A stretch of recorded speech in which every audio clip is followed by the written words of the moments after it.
தமிழ்நாட்டில் எஸ்ஐஆர் கூடாது என்று திராவிட முன்னேற்ற கழகமும் தமிழ்நாட்டிலே திராவிட முன்னேற்ற கழகத்தினுடைய தலைமையிலே இருக்கிற கூட்டணி கட்சிகளும் ஏறத்தாழ 48 கட்சிகள் ஒன்று கூடி இந்த எஸ்ஐஆரை தள்ளி வைக்க வேண்டும், தேவையற்றது.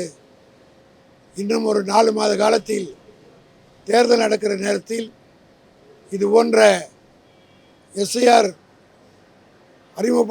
அமுல்படுத்தப்பட்டால் மிகப்பெரிய குழப்பங்கள் வரும் என்று வருமுன் எச்சரிப்பதை போல தமிழ்நாட்டுடைய முதலமைச்சர் தளபதி மு.க.ஸ்டாலின் அவர்கள் இந்த எஸ்ஐஆர் அறிவிக்கப்பட்ட நாள் தொட்டு தொடர்ந்து பிராக்டிக்கல் டிஃபிகல்ட்டிஸ், அதாவது என்னென்ன நடைமுறை சிக்கல்கள் ஏற்படும் என்பதை அவ்வப்போது தேர்தல் ஆணையத்திற்கும் ஒன்றிய அரசுக்கும் அறிவுறுத்துகிற வகையில் கடிதங்களும் எழுதினார், கண்டன குரல்களையும் எழுப்பினார். அதோடு மட்டுமல்ல, அனைத்து கட்சியும் கூட்டி கோரிக்கை வைத்த போதும் அதை பற்றி சிறிதும் கவலைப்படாமல் அடம்பிடித்து இந்த எஸ்ஐஆரை 4ஆம் தேதியிலிருந்து அமல்படுத்த வேண்டும் என்ற நோக்கத்தோடு தமிழ்நாட்டிலே செய்கிறார்கள். ஒவ்வொரு ஊரிலும் ஏற்பட்டிருக்கிற நடைமுறை சிக்கல்கள் என்ன என்பதை உங்களிலே பலருக்கு தெரிந்திருக்கக்கூடும். உங்கள் ஓட்டே எந்த அளவுக்கு இருக்குது என்றதை ஒவ்வொருத்தரும் கேட்டால் தான், தனிப்பட்ட முறையில் கேட்டால் தெரியும். காரணம், இந்த பிஎல்ஓஸ் என்று சொல்லப்படுகிறவர்கள் அவர்களுக்கு எந்த ட்ரைனிங்கும் கொடுக்கல. இதை பற்றி அவங்களுக்கே தெரியல, எந்த ஃபார்மை கொடுக்கணும் என்னன்றதே தெரியாமல் அவர்கள் இருக்கிறார்கள். அதோடு மட்டுமல்ல, பெரும்பாலான பிஎல்ஓஸுக்கு அங்கன்வாடியில் பணியாற்றக்கூடியவர்கள் மற்றும் அடிப்படை வேலைகளை செய்யக்கூடியவர்களாக இருக்கக்கூடியவர்கள், அவருக்கு வேறு வேலை இருக்கிறது. காலையிலிருந்து பகல் வரை அந்த வேலையை முடித்து விட்டு 3 மணிக்கு மேல் தான் வர்றாங்க. வருகிற போது போதுமான கால அவகாசம் இல்லாத காரணத்தால் அவர்களால் முழுமையாக இதில் ஈடுபடுத்திக் கொள்ள முடியவில்லை. அதோடு மட்டுமல்ல, சில இடத்துல ஒரு படியும் கொடுக்குறாங்க, சில இடத்துல 2 படியும் கொடுக்குறாங்க. கேட்டால் எங்களுக்கு தெரியலன்றாங்க. காரணம், அவர்கள் மீது குறை சொல்லி பிரயோஜனம் இல்லை. அவங்க தேவர் நாட் ட்ரெயின்டு, அவர்களுக்கு உரிய பயிற்சி அளிக்கப்படாத காரணத்தால். இதே சென்னையில் எடுத்துக்கிட்டிங்கன்னா ஒரு பகுதியில் அசோக் நகரில் 2 ஃபார்ம் கொடுத்துருக்காங்க. அது பக்கத்தில் இருக்கிற விருகம்பாக்கத்தில் போனால் 1 ஃபார்ம் கொடுக்குறாங்க. அது மட்டுமல்ல, புதிதாக வாக்காளராக சேர்றதுனா ஃபார்ம் 6 கொடுக்கணும். 7 ஃபார்ம் 6, 7, 8 இந்த 3 பாரங்களுமே யாருக்கிட்டையும் கிடையாது. அதோடு மட்டுமல்ல, போதுமான படிவங்கள் தரப்படவில்லை. ஒவ்வொருத்தருக்கும் 1000 ஓட்டு இருக்குதுன்னா 200 ஓட்டு அப்ளிகேஷன், 300 அப்ளிகேஷன் தான் கொடுத்துருக்குறாங்க, இன்னும் முழுமையாக பெறவில்லை. ஆக இப்படியே பண்ணால் அவங்களுக்கு கொடுத்துருக்கிற காலத்துக்குள் இதை முடிக்க முடியாது. டிசம்பர் 4ஆம் தேதிக்குள் அனைவரும் அவர் கேட்குற டீட்டெயில்ஸே, குறிப்பாக மிகப்பெரிய குழப்பம் எங்கே இருக்குதுன்னா, 2009 டீலிமிட்டேஷன் வந்தது.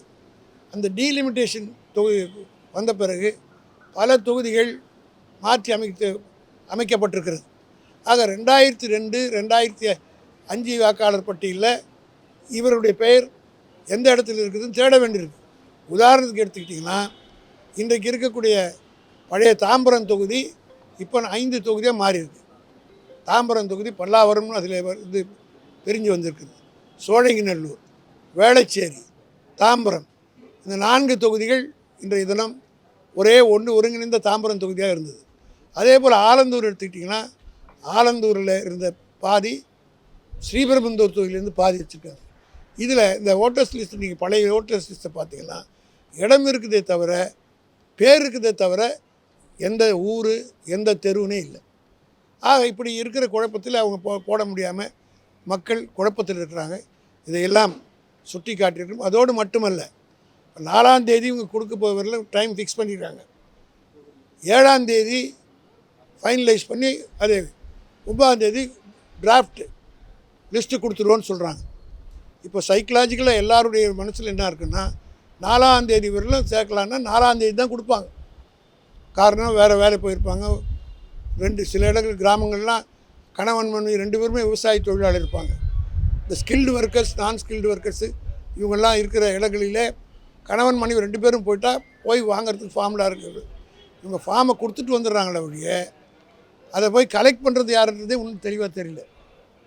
அது மட்டுமல்ல, ஒரே நேரத்தில் 4ஆம் தேதிக்கு 3ஆம் தேதி கொடுத்து 4ஆம் தேதியோடு க்ளோஸ் பண்ணுறாங்கன்னா மொத்த பாரத்தையும் 3 நாளுக்குள்ளே அப்லோட் பண்ண முடியுமா என் வெப்சைட்லன்னா நிச்சயமாக முடியாது.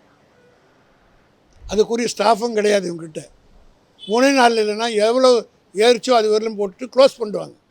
அப்படி இருக்கும்போது பல பேருக்கு ஃபார்ம் கொடுத்தவங்களுக்கு ஓட்டு வராத எல்லாமே இருக்கும். ஆகவே தான் நாங்கள் கேட்டிருக்கோம் தேர்தல் நித்தம் எவ்வளோ ஓட்டு சேர்க்கிறாரோ அடுத்த நாள் அதை பிஎல்ஏங்க கொடுங்க. அப்போ தான் எவ்வளோ பேர் சேர்த்தாங்கன்றதை நாங்கள் வராதவங்களே கொடுங்க என்று பிஎல்ஏஸ் போய் வாக்காளர்களை சந்தித்து சொல்வதற்கு வசதியாக இருக்கும் என்று சொல்லியிருக்கிறேன். பொறுமையாக அம்மையார் அவர்கள் கேட்டார்கள். தேர்தல் ஆணையர் அவர்கள் எல்லாவற்றையும் நடைமுறைப்படுத்துவதற்கு அதிகாரிகளை ஆலோசித்து முடிவெடுப்பதாகவும் வாக்குறுதி கொடுத்திருக்கிறார்.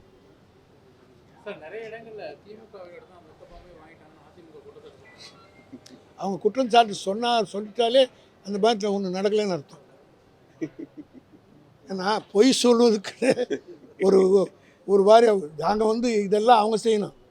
ஓப்பனாக சொன்னால் நாங்கள் ரூலிங் பார்ட்டி, எதிர்க்கட்சிகள் தான் இதெல்லாம் செய்யணும். நாங்கள் எதிர்க்கட்சிகளாக இருந்தபோது நீங்கள்லாம் பார்த்துருக்கீங்க எவ்வளோ தீவிரமாக வாக்காளர்கள் போடு.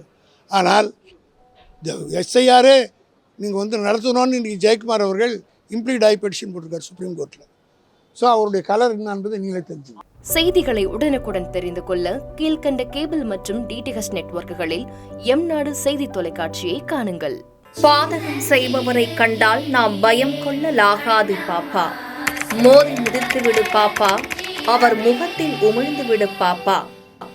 அண்மை செய்திகளை உடனுக்குடன் தெரிந்து கொள்ள இணைந்திருங்கள் எம்நாடு தொலைக்காட்சியுடன்.